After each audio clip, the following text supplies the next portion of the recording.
자, 저번 시간에 우리가 이제 데카르트 좌표계에 대해서 대략적으로 좀 설명을 했었죠.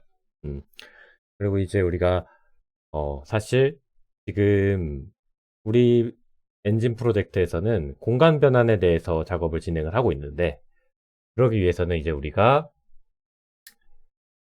벡터와 그리고 매트릭스, 행렬에 대해서 이해를 하고 있어야 됩니다. 근데 이제 그것을 우리가 먼저 나가기 전에, 전에 기본적인 이제 수학적 기본 기초 지식들이 조금 필요합니다. 그래서 그 부분에 대해서 좀 정리를 하고 다음 시간에 이제 벡터에 대해서 설명을 먼저 나가보도록 하겠습니다.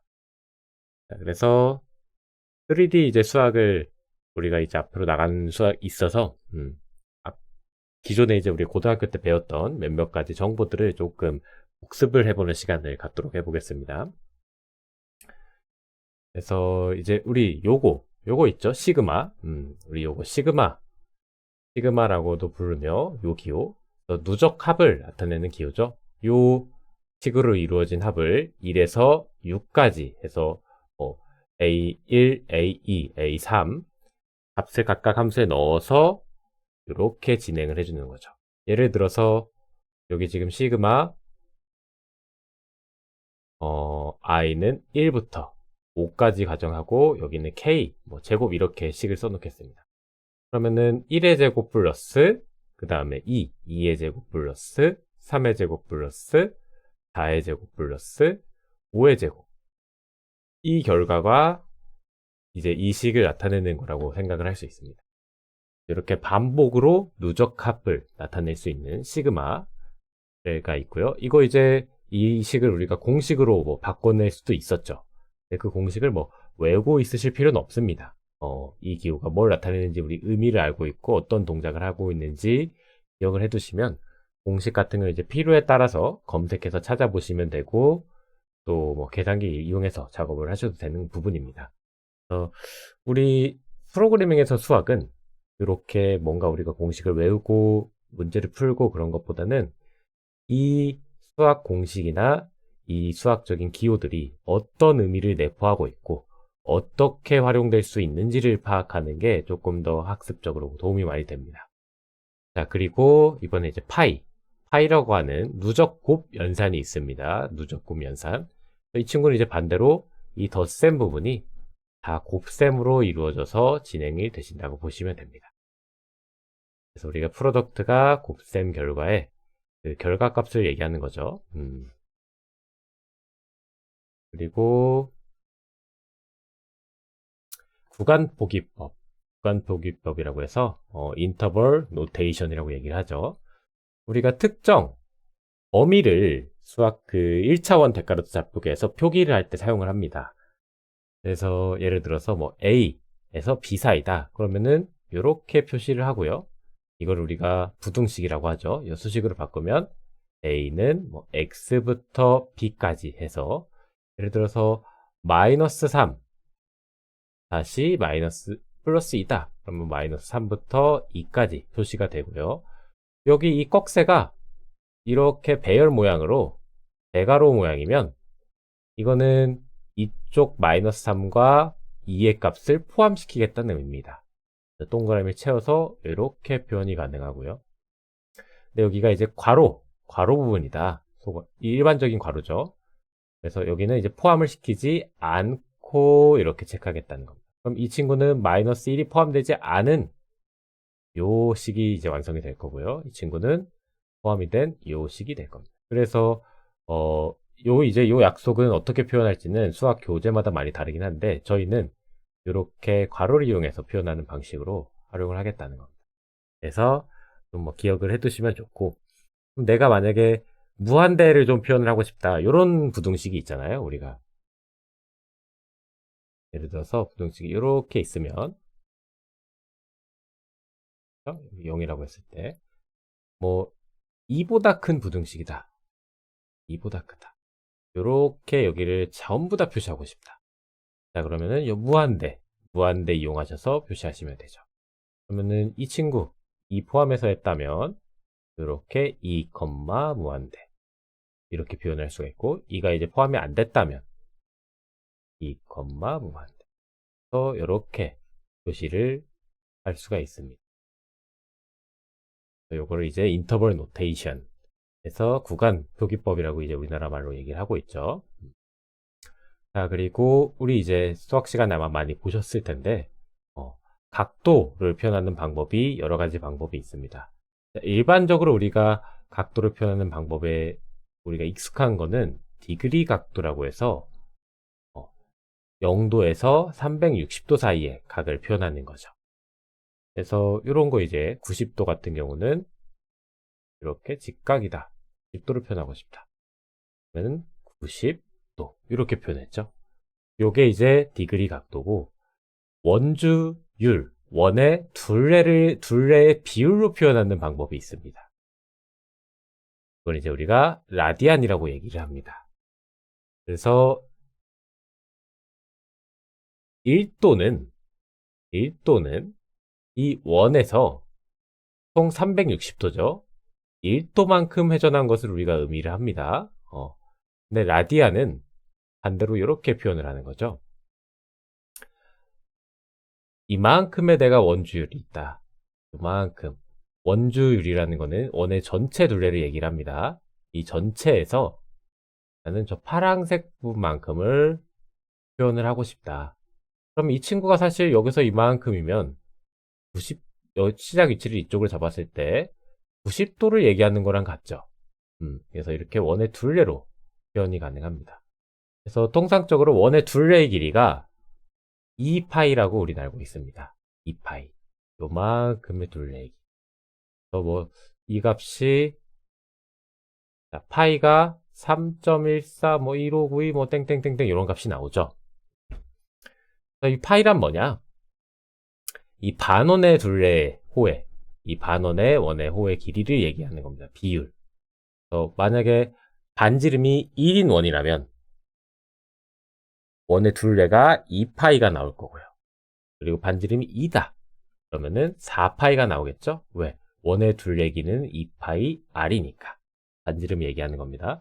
근데 어쨌든 이게 2던 4던 3이던 6파이던 아무 의미가 없이 어떻게 되죠? 이 전체 둘레에 대한 비율이 항상 1에서 2, 2에서 4, 3에서 6, 2파이 R로 똑같죠? 그래서 원의 크기가 작고 크고가 상관없이 이 원주율에 대한 둘레의 비율로 각도를 표현하게 되면 이걸 이제 우리는 라디안 표현법이라고 얘기합니다. 그러면 당연하게 360도가 2파이 R이면 180도는 파일 거고 45도는 2분의 파이가 나올 겁니다. 이렇게 라디안으로 바꿔서 표현이 가능하고요. 그래서 우리가 생각을 해보면 그 파이 2파이가 90도 그리고 파이가 180도 이렇게 각도로 표현하면 당연하게도 디글이랑 라디안 사이의 각을 변환이 가능을 하겠죠. 그래서 공식을 좀 추출해 보자면 1라디안은 180 나누기 파이 도로 표현이 가능하고요. 소수점이 나올 겁니다. 그리고 1도는 파이 나누기 180에다가 라디안을 곱해서 이렇게 또 각을 표현이 가능할 겁니다.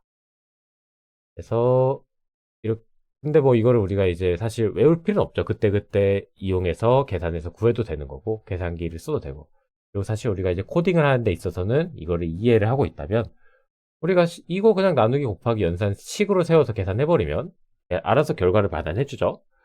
근데 조금 이제 그 자주 사용하는 값들은 굳이 외우려고 하지 않아도 자연스럽게 외워지게 될 겁니다. 외워지게 될 건데 이렇게 조금 표현을 해놨죠. 그래서 이것들을 한 번씩 봐주시면 되고 자 그리고 이제 삼각함수 부분이 있죠.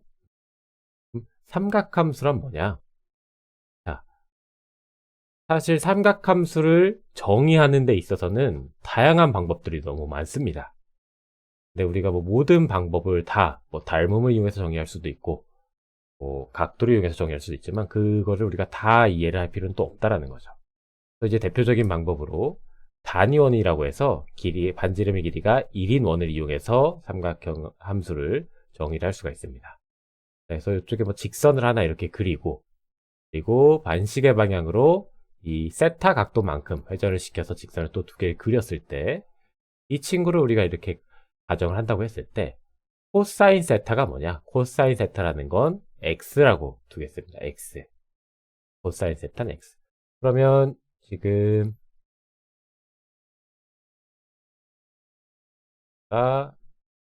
코사인 세타. 자, 그리고 사인 세타. 사인 세타로 가정하면 이 친구는 이제 요렇게 이제 우리가 삼각함수가 하나 있다고 가정을 해봅시다. 요렇게. 그렇죠? 그러면은 여기 이쪽 길이, 높이의 길이는 이제 사인 세타가 되는 거죠. 사인 세타. 그래서 이렇게 정의를 이제 해놓고 우리가 밑에 내려가서 보면 다양한 식들을 좀 표현이 가능할 겁니다. 그래서 뭐 코탄젠트, 코시컨트 이런 용어들은 이제 예전에 기억을 해도 계시겠다. 탄젠트 세타. 그래서 이렇게 이제만 보면, 자, 요렇게가 코사인 세타죠. hyp분의 adj가 코사인 세타입니다. 근데 단위원이 반지름이 1인 원이라 그랬죠. 그럼 이 친구가 이렇게 생긴 원이라고 가정을 했을 때 이 길이가 1이기 때문에, 자, 어떻게 됩니까? 코사인 세타는 이쪽이 되는 거죠. x좌표. 그래서 아까 우리가 위쪽에서 코사인 세타를 x라고 표현이 가능했던 겁니다. 그리고 마찬가지로 반지름의 길이가 1이기 때문에 사인 세타도 사인은 이렇게 내려갑니다. 옆쪽이 1이기 때문에 hyp분의 OPP니까 이쪽 y좌표 OPP가 사인 세타가 되는 거죠. 그래서 이 직각삼각형에 대한 각 변의 비율값을 우리는 삼각함수라고 얘기를 합니다. 그래서 코사인 세타, 사인 세타, 그리고 탄젠트 세타가 이제 이렇게 표현하죠. t. 그래서 밑변분의 밑변에서. 요거 이제 탄젠트 세타. 그럼 시컨트, 코시컨트, 코탄젠트는 각각의 역함수입니다. 위아래를 바꿔주시면 되죠. 분자 분모가 바뀌면 반대로 표현을 가능합니다. 얘네들은 사실 크게 중요한 건 아니죠. 그냥 바꿔주면 앞에 코시컨트, 코시컨트, 코탄젠트가 되는 겁니다. 그래서 이렇게 우리가 삼각함수도 이제 예전에 배웠었죠. 그래서 이 식들을 사실 전부 다 증명이 가능합니다. 뭐 회전이나 이런 걸 이용해서 증명도 가능하고 하지만 우리가 그 증명에 관련된 부분은 이미 인터넷이나 이런 부분에 엄청 많이 나와 있기 때문에 그런 거 좀 찾으셔서 공부를 하시면 되고, 그렇다고 해서 증명을 다 외워야 되냐? 그러실 필요는 없습니다. 그냥 한 번 정도만 시간 남으실 때 증명 한번 해본 정도 하면 좋다. 증명 한 번쯤 해보시고, 저도 이제 공부할 때 사실 했었고, 지금은 너무 자주 쓰다 보니까 자연스러워진 부분이고, 그때 한 번 해봤던, 그때 뭐 한두 번 정도 해본 것 같습니다. 그때 증명한 게 전부였습니다. 자, 그래서 뭐, 요렇게 얘기를 이제 표현을 하는데, 뭐, 둔각에 대한 표현이 조금 애매하죠? 예를 들어서, 요렇게 됐을 때, 이 친구를 이렇게 삼각형을 그리면 직각삼각형이 아니게 되어버리잖아요. 그래서 삼각함수에서는 둔각에 대한 표현을 하기 위해 삼각형을 이쪽에 그려버리고 이 x, y의 좌표를 마이너스 플러스로 표현을 해서 값을 바꿔줍니다. 그래서 이 둔각에 대한 삼각형 표현도 한번 인터넷 찾아보셔서 한 번 정도 봐주시면 좋습니다. 그래서 아마 우리가 중고등학교 때 배웠을 때는 이렇게 배웠을 거예요. 그래서 뭐 올, 싸, 탄, 호 해가지고 여기는 뭐 전부 다 플러스 여기는 사인만 플러스 맞나? 사인이 마이너스인가? 그리고 탄젠트가 마이너스인가? 뭐 이렇게 해서 음수 양수 표현을 했던 기억이 있습니다. 네, 이것도 저도 외워놓고 있진 않기 때문에 같이 한번 봐볼까요?